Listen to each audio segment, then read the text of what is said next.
अस्सलाम वालेकुम नाजरीन, मैं सबीहा तबस्सुम और आप देख रहे हैं अम्बेडकर उर्दू न्यूज़। सबसे पहले पेश हैं सुर्खियाँ। यूपीएससी सिविल सर्विस 2021 के फाइनल नतायज का ऐलान। श्रुति शर्मा को पहला रैंक, 685 उम्मीदवार मुंतखब। एक शख्स के अकाउंट में जमा हो गए 18 लाख रुपये। ज्ञानवापी मस्जिद 1 जून से गर्मी की छुट्टियां, 4 जुलाई को होगी समाअत। और नेपाल में लापता तैयारे का पता चल गया, संसवा के करीब तबाहशुदा तैयारे के पास नाशें दस्तयाब। और अब खबरों की तफसील। UPSC union public service commission ने पीर को सिविल सर्विसेज इम्तिहान के फाइनल नतायज का ऐलान कर दिया है, जिसमें श्रुति शर्मा ने पहला रैंक हासिल करते हुए मुल्क भर में टॉपर रही है, जबकि जुमला 685 उम्मीदवारों का इंतखाब हुआ है। पहले 4 रैंक तक लड़कियों ने हासिल किया। ऐसे उम्मीदवार जिन्होंने इम्तिहान में शिरकत की थी वो अपने नतायज यूपीएससी की ऑफिशियल वेबसाइट पर देख सकते हैं। श्रुति शर्मा ने इम्तिहान में टॉप भी किया है। श्रुति शर्मा JNU तालिबा हैं और उन्होंने जामे मिलिया इस्लामिया यूनिवर्सिटी से सिविल सर्विसेज की कोचिंग ली थी। यूपीएससी के नतायज में लड़कियों का गलबा देखा गया। पहले नंबर पर श्रुति शर्मा के बाद अंकिता अग्रवाल दूसरे नंबर पर आ गईं। उसके बाद गामनी संगला ने तीसरा रैंक हासिल किया। ऐश्वर्या वर्मा चौथे नंबर पर रहीं। उत्कृष द्विवेदी को 5वां रैंक मिला है। इक्षा चौधरी 6ठे नंबर पर रहीं। 8वां रैंक इशिता राठी, 9वां रैंक प्रीतम कुमार और 10वें रैंक पर हरक्रीत सिंह रंधावा को मिला है। यूनियन पब्लिक सर्विस कमीशन ने सिविल सर्विस 2021 के इम्तिहान में हैदराबाद के मान साहब टैंक से ताल्लुक़ रखने वाले सैयद मुस्तफ़ा हाशमी को 162वां रैंक हासिल हुआ है।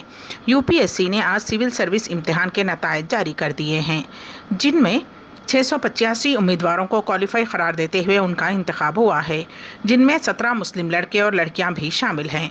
पहले 100 रैंक हासिल करने वालों में एक भी मुस्लिम शामिल नहीं है। अरीबा नोमान ने 109 रैंक हासिल किया, जबकि मोहम्मद सुबूर खान को 125 रैंक, सैयद मुस्तफ़ा हाशमी को 162वां रैंक, मोहम्मद साकिब आलम को 279वां रैंक, मोहम्मद अब्दुल रऊफ शेख को 309 रैंक, नाजिश उमर अंसारी को 344, फैसल खान को 365, मोहम्मद खमरुद्दीन को 414, मोहम्मद शब्बीर को 419, फैसल रज़ा को 414, मासूम रज़ा खान को 457, आसिफ को 464, तहसीन बानू को 483, शेख मोहम्मद ज़ैब ज़ाकिर को 496, मोहम्मद सिद्दीक शरीफ को 516, मोहम्मद शौकत अजीम को 545वां रैंक और अनवर हुसैन को 680 रैंक हासिल हुआ है। ज़िले विकाराबाद से ताल्लुक़ रखने वाले एक शख्स के बैंक खाते में 18 लाख रुपये जमा हो गए।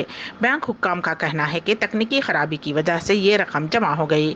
रकम जमा होने के बाद उस शख्स का बैंक खाता मुंजमद कर दिया गया। उस शख्स की शिनाख्त विकाराबाद के रहने वाले वेंकट रेड्डी के तौर पर की गई है।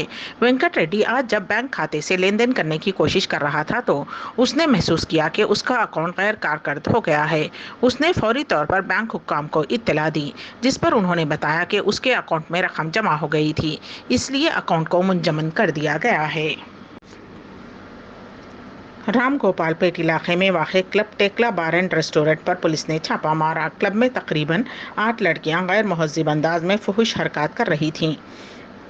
अलावा अजी डीजे सिस्टम भी क़वानीन की खिलाफ वर्जी करते हुए बजाया जा रहा था। इंतज़ामिया ने गैर क़ानूनी तरीके से आसानी से पैसा कमाने के इरादे से ग्राहकों को राग़िब करने के लिए इस तरह की सहूलतों का इंतज़ाम किया था और उसे डांस बार में तब्दील कर दिया था। पुलिस ने यहां से जिन 18 मुलजिमीन को गिरफ्तार किया है उनमें 8 लड़कियां, 5 ग्राहक, क्लब का managing director, accountant, JD operators, club का कैशियर भी शामिल हैं। गैर कानूनी क्लब के खिलाफ कार्रवाई न करने पर कमिश्नर पुलिस हैदराबाद CV आनंद ने इंस्पेक्टर पुलिस राम गोपालपेट का तबादला कर दिया है। तेलंगाना में गरीब किसान के बेटे ने यूपीएससी सिविल सर्विस इम्तिहान में कामयाबी हासिल की। ज़िले जगतियाल के बीरपुर मंडल के चरलपल्ली गांव के रहने वाले श्रुत नायक ने भी सिविल सर्विस इम्तिहान में नुमाया मुजाहरा करते हुए 374वां रैंक हासिल किया है। श्रुत के वालिद गाँव में खेती करते हैं, जबकि माँ आंगनवाड़ी सेंटर में वर्कर के तौर पर काम करती है। वाज़ेह रहे कि यूनियन पब्लिक सर्विस कमीशन ने आज सिविल सर्विस फाइनल इम्तिहान के नतीजे जारी कर दिए हैं, जिनमें 685 उम्मीदवारों को मुंतखब करार दिया गया है। جان واپی مسجد معاملے سے وابستہ بڑی خبر ہے۔ وارانسی سول کورٹ میں چل رہی سماعت اب 4 جولائی کو ہوگی۔ 1 جون سے عدالتوں میں گرمی کی چھٹیوں کے پیش نظر سماعت کی اگلی تاریخ 4 جولائی دی گئی ہے۔ وہیں سروے رپورٹ دینے کے بعد اب کچھ ہی دیر میں ضلع اپنا فیصلہ جاری کریں گے۔ غور طلب ہے کہ پیر کو کورٹ میں مسلم فریق نے اپنی دلیلیں پیش کی تھیں۔ اس سلسلے میں ہندو فریق کے وکیل وشنو جین نے جانکاری دی۔ وزیر خارجہ ایس جے شنکر نے وزیر اعظم نریندر مودی کی حکومت کے 8 سال مکمل ہونے پر آج کہا کہ ہندوستان کی خارجہ پالیسی اب عوام پر مرکوز ہو گئی ہے، جو ملک کی سلامتی، تعاون، ثقافت اور خوشحالی کو یقینی بنانے کے ساتھ عالمی سطح پر ہندوستان کو اونچا مقام دلانے کے لیے کوشاں ہیں۔ ریاست کرناٹک میں آج 1 درجن کے قریب لوگ پریس کانفرنس میں داخل ہو گئے اور کسان لیڈر راکیش ٹکیٹ پر سیاہی پھینک دی۔ بھارتیہ کسان یونین کے قائد راکیش ٹکیٹ میڈیا سے بات چیت کر رہے تھے کہ ایک گروپ نے ان کے قریب پہنچ کر ان پر سیاہی پھینک دی۔ اس حرکت کے ساتھ ہی افراتفری مچ گئی۔ ٹکیٹ، جو منسوخ شدہ زرعی قوانین کے خلاف کسانوں کی تحریک کا چہرہ ہیں، نے ایک سٹنگ آپریشن کے سلسلے میں بات چیت کے لیے پریس کانفرنس طلب کی تھی۔ سیاہی پھینکنے کے بعد ٹکیٹ نے ریاستی بی جے پی حکومت پر سیکورٹی فراہم نہ کرنے کا الزام لگایا اور کہا کہ یہ حرکت حکومت کے ساتھ ملی بھگت سے کی گئی ہے۔ فلم اداکارہ سے سیاست داں بننے والی کانگریس پارٹی کی سینئر لیڈر ناگما نے کانگریس پارٹی کی طرف سے جاری کردہ راجیہ سبھا امیدواروں کی فہرست پر شدید ناراضگی کا اظہار کیا ہے۔ ٹویٹر پر نغمہ نے امیدواروں کی فہرست کو پوسٹ کرتے ہوئے ایک طرف امیدواروں کو مبارکباد پیش کی تو دوسری طرف انہوں نے پارٹی قیادت بالخصوص سونیا گاندھی سے پوچھا کہ مہاراشٹر سے عمران پرتاپ گڑھی کو امیدوار بنایا جاتا ہے اور انہیں نظر انداز کیا جاتا ہے، کیا میں امیدوار بنانے کے مستحق نہیں تھی؟